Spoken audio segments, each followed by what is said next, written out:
కంచగచ్చిబౌలిలో ధ్వంసం చేసిన అటవీ ప్రాంతాన్ని పునరుద్ధరిస్తారా లేదా అధికారులను జైలుకు పంపమంటారా అంటూ సుప్రీంకోర్టు రాష్ట్ర ప్రభుత్వంపై తీవ్ర ఆగ్రహం వ్యక్తం చేసింది. ముందస్తు ప్రణాళిక ప్రకారమే యూనివర్సిటీ పక్కన అటవీ ప్రాంతాన్ని ధ్వంసం చేసినట్లు ప్రాథమిక ఆధారాలను బట్టి తెలుస్తోందని ప్రధాన న్యాయమూర్తి BR Gavai justice Augustine George ధర్మాసనం వ్యాఖ్యానించింది. కంచగచ్చిబౌలిలో ధ్వంసంపై సుప్రీంకోర్టు ఆగ్రహం వ్యక్తం చేసింది. రాష్ట్ర ప్రభుత్వం కావాలనే ఇదంతా చేసిందని మండిపడింది. ప్రధాన న్యాయమూర్తి BR Gavai justice Augustine George ధర్మాసనం రాష్ట్ర ప్రభుత్వంపై ఘాటు వ్యాఖ్యలు చేసింది. అటవీ ప్రాంతాన్ని పునరుద్ధరిస్తారో లేక తమ అధికారులను జైలుకు పంపుతారో రాష్ట్ర ప్రభుత్వమే తేల్చుకోవాలని స్పష్టం చేసింది. సుదీర్ఘ వారాంతపు సెలవుల సమయంలో కోర్టులు అందుబాటులో లేని పరిస్థితిని అవకాశంగా తీసుకుని చెట్లను ధ్వంసం చేయాల్సిన అవసరం ఏమొచ్చిందని ధర్మాసనం నిలదీసింది. ప్రాథమికంగా చూస్తే ముందస్తు ప్రణాళిక ప్రకారమే జరిగినట్టు తెలుస్తోందని పేర్కొంది. కంచగచ్చిబౌలిలో అటవీ ప్రాంతం ధ్వంసం చేయడాన్ని సుమోటోగా స్వీకరించిన సుప్రీంకోర్టు అక్కడ యథాతథ స్థితిని కొనసాగించాలని గత ఏప్రిల్ 3న ఆదేశించింది.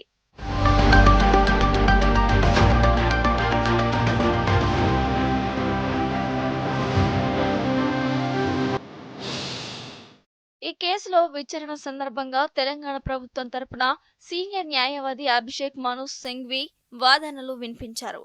కంచగచ్చిబౌలిలో ప్రభుత్వం తన కార్యకలాపాలను మొత్తం నిలిపివేసిందని చెప్పారు.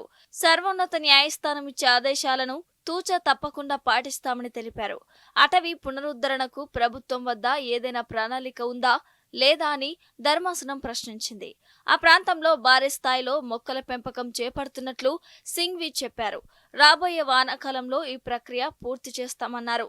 దీనిపై అమికస్ క్యూరీ సీనియర్ న్యాయవాది కె పరమేశ్వర్ స్పందిస్తూ ధ్వంసం చేసిన ప్రాంతంలో మొక్కలు నాటడం లేదన్నారు. ధ్వంసమైన 104 ఎకరాల్లో 60% భూమిలో ఓ మోస్తారు నుంచి దట్టమైన అటవీ ప్రాంతం ఉండేదని తెలిపారు. దీనిపై జస్టిస్ గవాయ్ స్పందిస్తూ కోర్టు ధిక్కరణ అభియోగం నుంచి తప్పించుకోవాలంటే అడవిని పునరుద్ధరించాలన్న నిర్ణయం తీసుకోవడం మంచిదని ప్రభుత్వ న్యాయవాదిని ఉద్దేశించి వ్యాఖ్యానించారు. ఇటువంటి చర్యను సమర్థించుకోవాలని చూస్తే సీఎస్తో పాటు చెట్లను ధ్వంసం చేయడంలో భాగస్వాములైన అధికారులందరూ ఇబ్బందుల్లో పడతారని కోర్టు హెచ్చరించింది.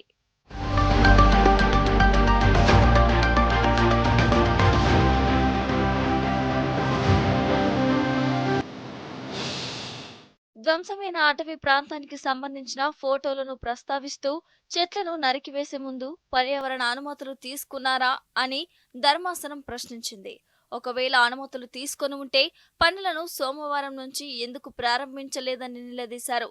తమ ప్రధాన కార్యదర్శితో పాటు మరో 6 డజను అధికారులను తాత్కాలిక జైలుకు పంపాలా వద్దా అన్నది రాష్ట్ర ప్రభుత్వ నిర్ణయమని ధర్మాసనం వ్యాఖ్యానించింది. ఒకవేళ అక్కడ అడవి పునరుద్ధరించబడకుంటే ఆ పనిని వచ్చే వానాకాలంలో చేపట్టవచ్చని మరో న్యాయవాది సూచించారు. ప్రభుత్వం సమర్పించిన అఫిడవిట్లు తమ చర్యను సమర్థించుకుందని, అక్కడ ఐటీ నిర్మాణంతో ముందుకెళ్లనున్నట్లు స్పష్టం చేసిందని తెలిపారు. అడవి పునరుద్ధరణకు ఎటువంటి ప్రణాళికను ప్రభుత్వం కోర్టు ముందు ఉంచలేదని చెప్పారు. అక్కడ పర్యావరణ పరిరక్షణ, ఐటీ రెండూ కొనసాగేలా కోర్టును ఒప్పించేందుకు ప్రయత్నిస్తానని ప్రభుత్వం తరపు లాయర్ సింఘ్వి అన్నారు. దీనిపై సీజేఐ స్పందిస్తూ సుస్థిర అభివృద్ధికి తాము వ్యతిరేకం కాదని, కానీ ఇక్కడ వారాంతపు సెలవులను అడ్డుపెట్టుకుని వేలాది చెట్లను నరకడం గురించి మాత్రమే మాట్లాడుతున్నామని స్పష్టం చేశారు. ప్రభుత్వం చేసిన పనిని సమర్థించుకోవద్దని, ధ్వంసం చేసిన ప్రాంతంలో అడవిని పునరుద్ధరిస్తారో లేదో చెప్పాలని అడిగారు. వర్సిటీలో పరీక్షలు జరుగుతుండగా విద్యార్థులు ఎఫ్ఐఆర్లను ఎదుర్కొంటున్నారని మరో న్యాయవాది కోర్టుకు తెలిపారు. దీనికి సంబంధించి ప్రత్యేకంగా పిటిషన్ దాఖలు చేయాలని, ప్రస్తుతానికి తాము అడవి పునరుద్ధరణపైనే దృష్టి సారిస్తున్నామని ధర్మాసనం తెలిపింది.